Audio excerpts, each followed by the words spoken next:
जय हिंद। आप सभी को स्वागत है आपका अपने YouTube चैनल स्टेनोग्राफर शड्डा में। तो चलिए डिक्टेशन स्टार्ट करते हैं। डिक्टेशन स्टार्ट होगी 5 सेकेंड बाद। Ready, 5 second. Ready, start.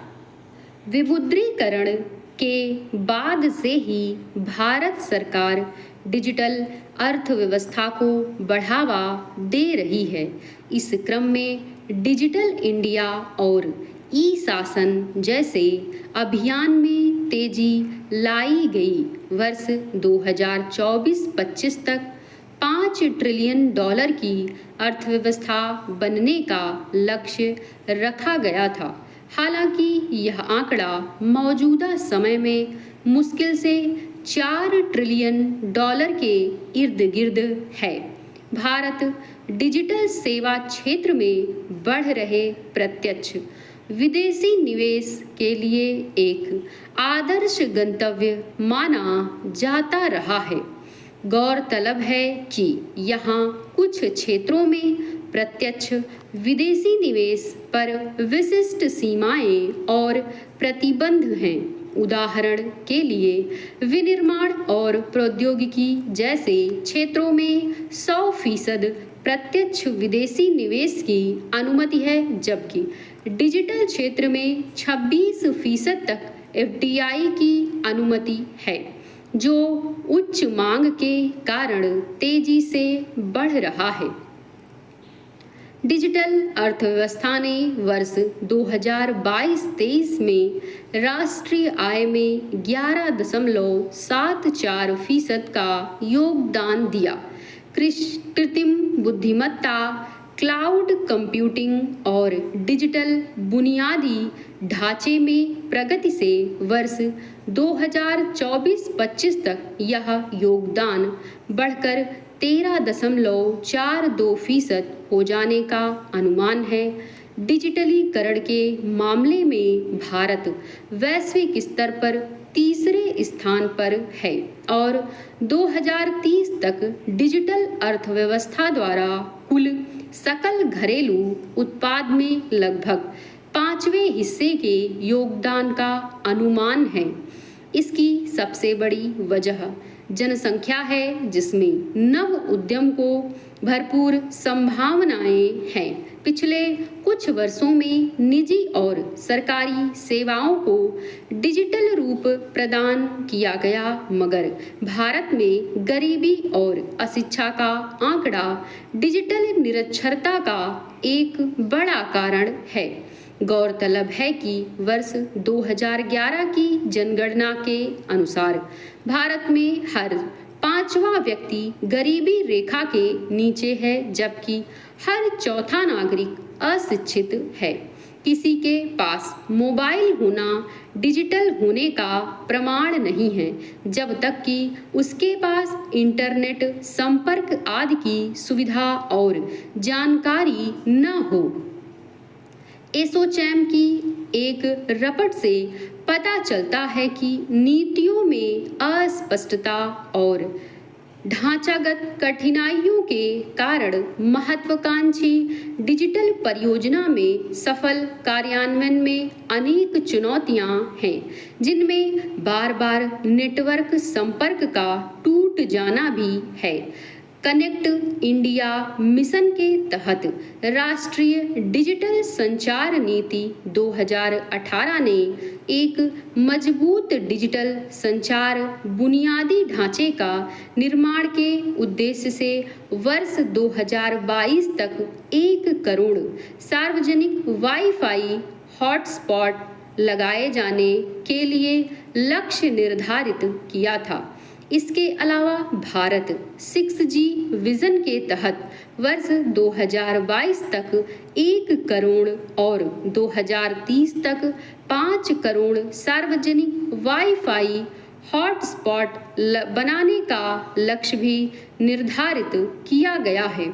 हालांकि वर्तमान में PM वाणी हॉटस्पॉट का आंकड़ा भारत 6G विजन दस्तावेज में परिकल्पित लक्षित आंकड़े से बहुत पीछे है। भारत का मौजूदा सूचना प्रौद्योगिकी कानून साइबर अपराधों को रोकने के लिहाज से बहुत प्रभावी नहीं। एटीएम कार्ड की क्लोनिंग और बैंक खाते में सेंध आदि की शिकायतें बढ़ गई हैं। बरसों पहले कहा गया था कि भारत में जैसे जैसे डिजिटलीकरण बढ़ता जाएगा वैसे वैसे विशेषज्ञों की संख्या भी बढ़ानी होगी। हालांकि राष्ट्रीय डिजिटल साक्षरता मिशन की शुरुआत वर्ष 2020 तक भारत के प्रत्येक घर में कम से कम एक व्यक्ति को डिजिटल साक्षर बनाने के लिए की गई थी।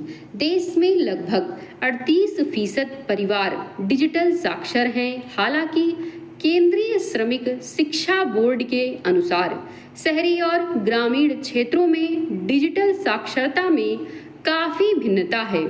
शहरी क्षेत्रों में यह दर 61%, जबकि ग्रामीण क्षेत्रों में यह 25% है। गौरतलब है कि 10 वर्ष पहले भारत ने डिजिटल इंडिया मिशन की शुरुआत की थी, जिसका उद्देश्य प्रौद्योगिकी तक पहुंच को लोकतांत्रिक बनाना था। वर्ष 2014 में टेलीफोन कनेक्शन 93.3 करोड़ से बढ़कर 2025 में 120 करोड़ से अधिक हो गए। जहां पहले संचार घनत्व 75.23% था, वहीं 2024 तक यह बढ़कर 84.49% हो गया। शहरी कनेक्शन 55.5 करोड़ से बढ़कर 66 करोड़ 10 लाख हो गए, जबकि ग्रामीण कनेक्शन 37.7 करोड़ से बढ़कर 52.7 करोड़ हो गए। इतना ही नहीं, मोबाइल ग्राहकों की संख्या 116 करोड़ तक पहुंच गई। इंटरनेट कनेक्शन 96.96 करोड़ हो गए हैं, जो पिछले 10 वर्ष की तुलना में बहुत बड़ी वृद्धि है। जब देश में ई शासन की बात होती है तो नए प्रारूप और एकल खिड़की संस्कृति मुखर हो जाती है। नागरिक केंद्रीय व्यवस्था के लिए सुशासन की लंबे समय से दरकार रही है। ऐसे में ई शासन इसका बड़ा आधार है।